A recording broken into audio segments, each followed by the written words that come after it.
Con la presencia del vicepresidente de la Nación, Amado Boudou, y distintas autoridades del orden nacional, se realizó el festejo que conmemora el bicentenario de la Asamblea del año 1813. El evento, organizado por el Gobierno Nacional en Plaza de Mayo, reunió a miles de personas que pudieron disfrutar de diversos shows musicales, una mesa, charla, debate y actividades para los más chicos a cargo de la señal infantil Paca Paca. Hace 200 años se luchaba por la libertad, la abolición de la esclavitud, bueno, la expansión de derechos. ¿Cómo traspolaría eso al día de hoy? Bueno, que seguimos luchando por las mismas cosas. La presidenta ha llevado adelante expansión de derechos, como usted dice, del año 2003. Esta Argentina, realmente la democracia se ha llenado de contenido, porque muchas veces era una democracia formal donde seguían mandando los poderosos.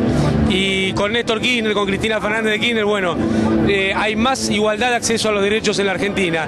A derechos como el trabajo, que es un derecho fundamental para la vida y para la dignidad, pero también esos derechos que tienen que ver con obligaciones del Estado, como la asignación universal por hijo, como una mejora del sistema educativo, y después los temas de la soberanía, ¿no? La presidenta, bueno, marcando muy fuerte que ningún grupo económico va a condicionar la soberanía argentina, como intentaron hacer los fondos buitre, o la defensa de la causa Malvinas con toda la fuerza del derecho, de la historia, que la lleva adelante nuestra presidenta, que además está formando parte este año del Consejo de Seguridad de Naciones Unidas. Así que una Argentina plena de derechos, una democracia plena de derechos, un gobierno que no baja ni una de las banderas, un liderazgo único como el de la presidenta.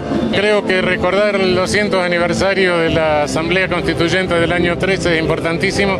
Es la Asamblea que sancionó nuestros primeros derechos, los que después se fueron recogiendo en todas las cartas constitucionales, tanto en las frustradas como en las que tuvieron éxito y en las que está vigente. La lucha por los derechos y la dignidad humana es eterna, no sé, es como una estrella, por ahí es inalcanzable, pero siempre nos guía y siempre nos sigue guiando. Son 200 años que de alguna manera la historia se divide y la lucha continúa igual. La lucha por los derechos de la igualdad, de la libertad, de la fraternidad es eterna. Una importancia singular, me parece, y analizada en tiempo presente aún más, ¿no? Porque la Asamblea del año 13 fue claramente una expansión de derechos en aquella época, desde la soberanía de acuñar moneda, los símbolos patrios, el himno, pero también acabar con los instrumentos de tortura, un claro mensaje de igualdad en términos de abolir los títulos de nobleza y lo más importante, la libertad de vientres, la libertad de declarar que todo nacido en este territorio era libre, y sobre todo la primera convocatoria que se hace a nombre propio, no a nombre del rey de España. Así que la verdad que es un hito en la historia argentina. Hoy conmemoramos el comienzo de una lucha por la libertad, la igualdad y los derechos humanos. Y lo que puedo decir que es una lucha que no ha terminado. Sin duda en estos 10 años se ha consolidado la libertad, la igualdad y los derechos humanos como muy pocas veces en nuestra historia. Pero no es una lucha terminada.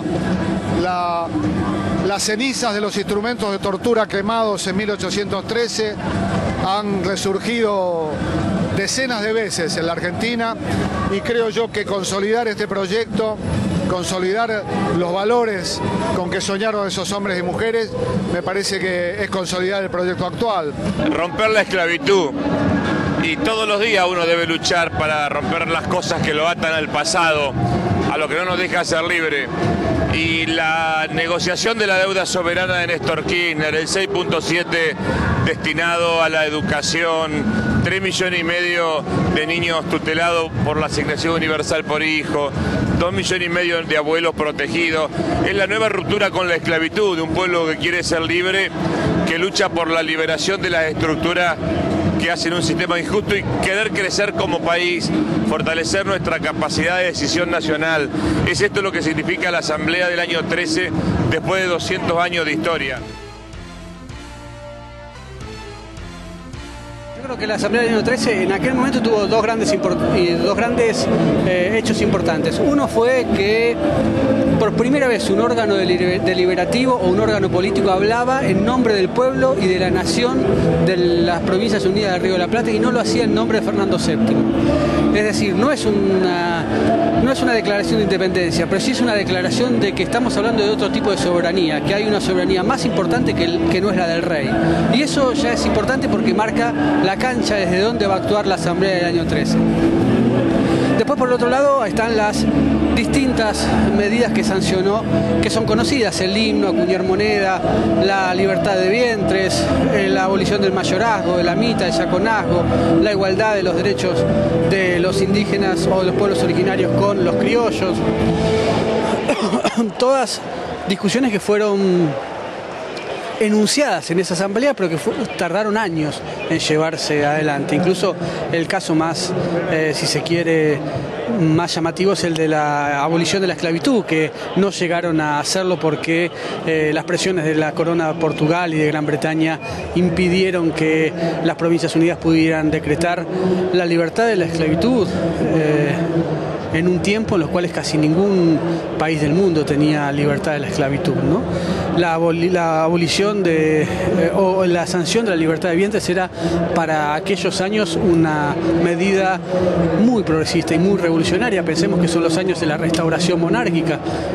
Napoleón pierde en Rusia, Fernando VII está volviendo a España, es un momento de gran restauración monárquica. Sin embargo, justamente acá, en estas Provincias Unidas, alguien dice: habría que abolir la esclavitud, habría que dar la libertad de vientre. Y ese pedido, esa sanción es revolucionaria en sí misma. Claro, a la Asamblea le faltan cosas, le falta la declaración de la independencia, le falta la Constitución Nacional, aun cuando haya sancionado un estatuto provisorio, que es algo así como una primera constitución, no hace una constitución.